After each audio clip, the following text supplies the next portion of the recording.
Hello and welcome to English Through Experience. I'm ET Tutor. This is a video for GCSE students preparing for their transactional writing task for GCSE English Language, Paper 2.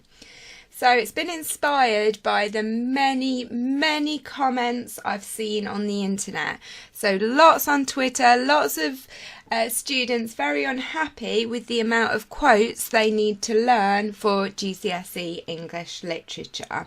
So what I thought I'd do is create a task around that, something that people seem to be quite passionate about. So we can break it down, have a look at how you can approach the question, have a look at the assessment objectives, and I will talk you through what I'd be expecting to see as a GCSE English language examiner. All right then. So this time we're looking at the Edexcel format. I know a lot of students are interested in how the different exam boards work. Rest assured, for this transactional writing, you are all being assessed in the same way and the questions are very similar. It's just they lay them out slightly differently. So, section B, transactional writing. Answer one question, spend 45 minutes on this section, write your answer in the space provided. So, I would definitely, as an examiner, be expecting to see a plan for this task. Much better if you do it on the exam paper than doing it on a spare sheet. So, get that plan on there, just a brief idea of what's going to be in your introduction, what your main paragraphs are going to include, what their focus will be, and what you're going to say in the conclusion. This will help you to develop your argument. So, I've put down letter stroke email this time. It's unlikely it would appear like that in your exam. It hasn't done so far, but I've done this so as students you can practice the form of writing that you're less familiar with. So just pick either a letter or email, and there'll be slightly different conventions for those two. But the content itself, the argument you put forward, is going to be the same. Right, write a letter stroke email to the Secretary of State for Education, Minister of Education, exploring the statement. The closed book GCSE English Literature exam is a memory test. So much time is spent learning quotes, we should be spending more time developing our critical skills. So there's quite a lot going on in this statement, isn't there? What I'd suggest you do in the exam is try to break it down into its individual parts. So the first part that ends with that exclamation mark seems quite angry. That's their statement overall, that it's a memory test. So that's something you'd want to address. Then in the second part we can see that it's focused on the time, the amount of time that goes into learning these quotations, which I'm sure is something that most of you can recognise. And then finally, we've got a more positive aspect to the statement that says we should be spending more time developing our critical skills. So as an examiner, ideally, I would like to see each part addressed in some way. Hope that makes sense. Then you'll get your list of bullet points, these prompts. Now you don't have to cover this list, that's not what examiners are looking for, but chances are to fulfil the requirements of the question, you're going to cover some of these things naturally. So let's have a look at them now. It's always going to say something like your own experiences. With this question, it's great because this is something that you've been through or something that you are going through. And then our second one is an interesting one, the impact on students and teachers.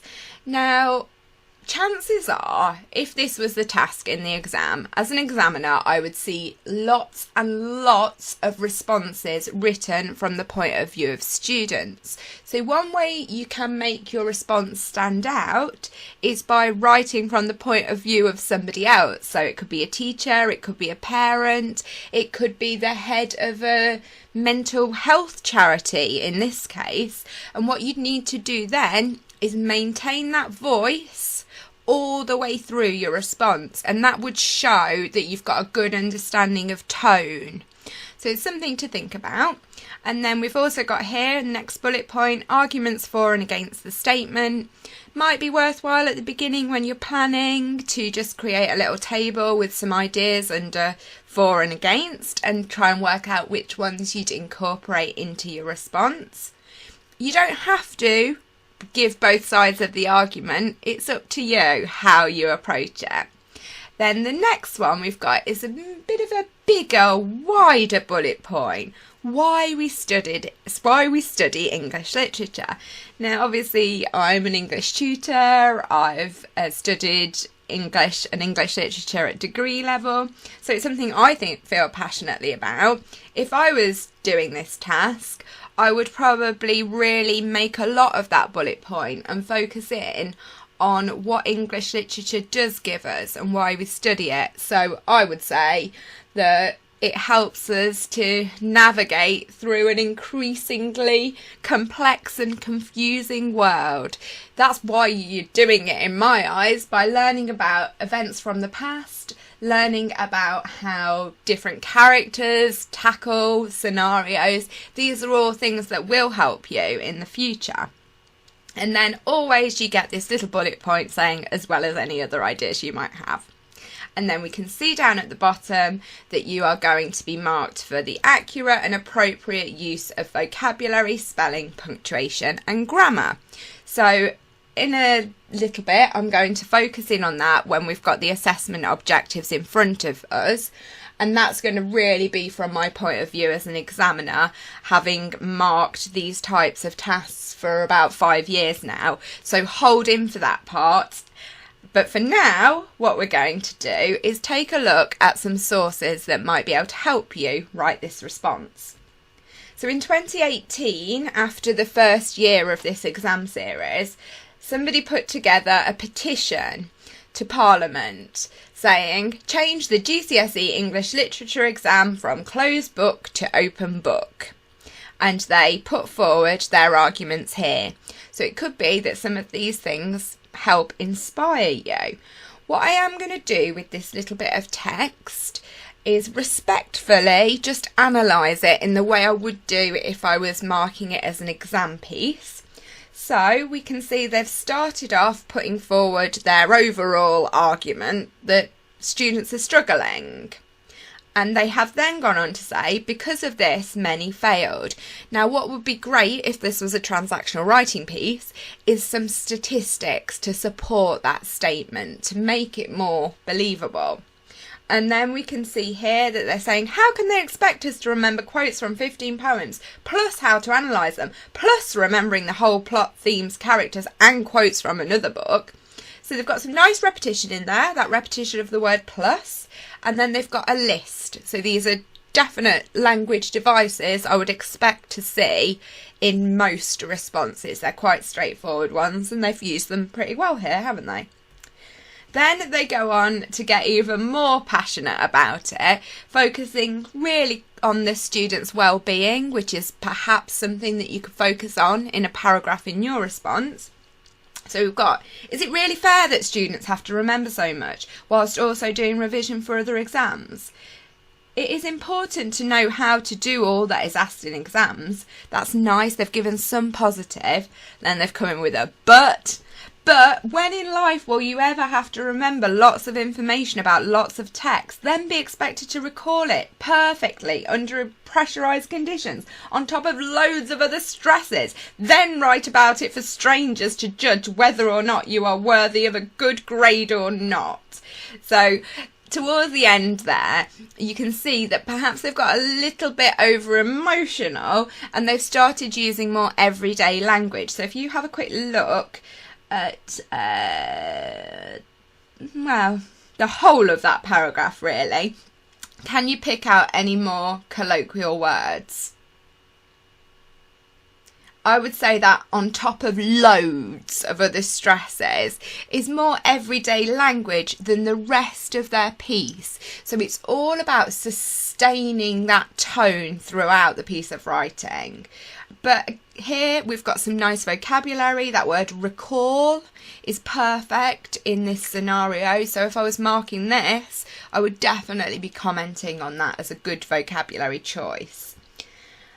So I'm guessing most of you feel a little bit like this person who's put the petition forward. I agree with a lot of what they're saying. Obviously, I am one of these strangers who judge your work, but don't think that all examiners think that what you're doing is the best way for you to learn. We're here to do our job, which is to mark the work we're given alongside those assessment objectives. We don't have any say in them. The petition's closed now. It ran for 6 months, and it did receive the amount of signatures required to be put forward to Parliament. So it's 100,000 signatures. So if anybody wants to have another go, they can do, because as you can see, the petition was rejected. We've got the response from Parliament here. And I would suggest that you pause this or have a look in the description box where you'll be able to find it. There's loads of really advanced vocabulary in here, the kind of words that will really amp up your grade in the exam. And it's structured very well in terms of each paragraph has a very clear focus. And this is something that we'll be wanting from your work as well. Whether you agree with what they've said is another question. Now, in your actual response, it might be that you could come up with some ideas of your own about how to tackle it. As you can probably guess by the fact that I've made this video, I feel really passionately about it. I don't think it's a way of encouraging a lifelong love of literature. I don't think it's making the students want to engage with the text. I think it's making them feel stressed out, like that petition suggested. But in terms of a better idea, I'm struggling. I thought possibly we could have exam papers that had a quotation bank for some of the texts. So it would reduce this learning word for word that you're having to do. If you knew that, say, you go in for your Shakespeare and there's going to be a range of quotations there for you to use and copy into your responses. Some students aiming high might still want to learn their own quotations as well, but it gives a little bit more flexibility, especially for students who have exam anxiety or students who just feel that they don't perform well in exam conditions. So would love to hear your thoughts on the idea of a quotation bank. Now we come to the assessment objectives, which I know I mentioned earlier I'd focus in on. So for these transactional writing pieces and your creative writing, it's AO5 and AO6 that we're looking at. And we'll start with AO6 because that's a bit more straightforward. This is where we give you a mark for your vocabulary, your sentence structures.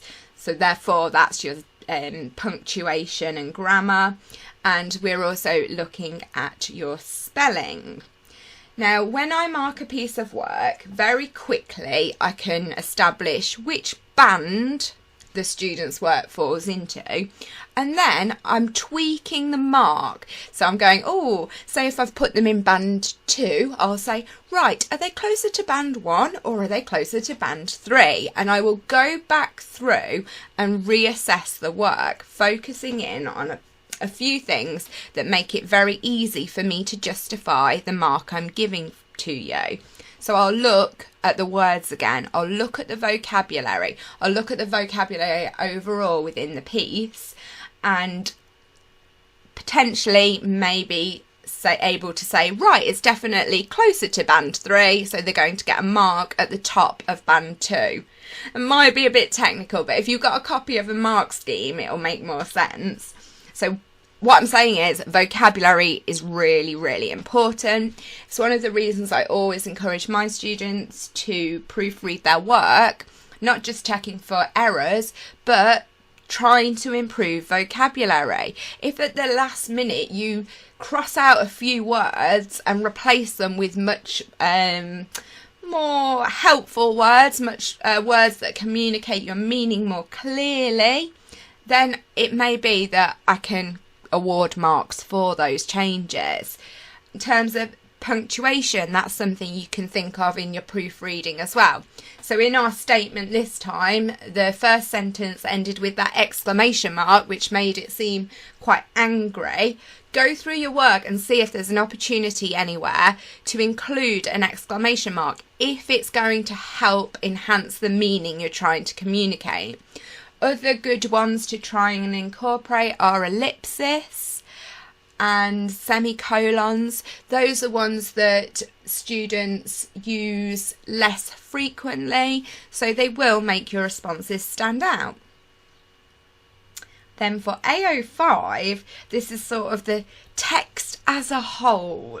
So what we're looking for there is really about your organisation and your ideas. So you've got something interesting to say. Hopefully there's some creativity in the way you communicate it. There's some flair. It all hinges together.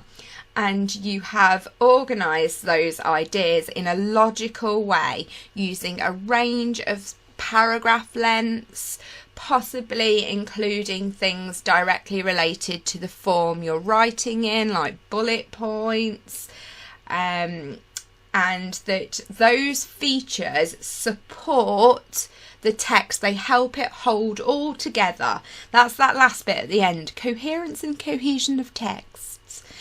Just want something that all links together, it all holds together and forms an overall argument. Okay, hopefully that's helped a little bit.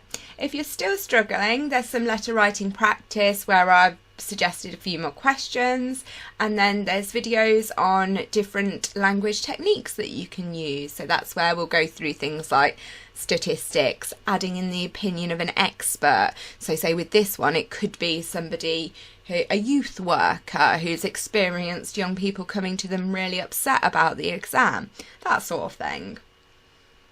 If you are a student who is still learning quotations, then there are 2 videos I've made that might help. So the first one's all about which ones to pick, and the second one is about how to commit them to memory.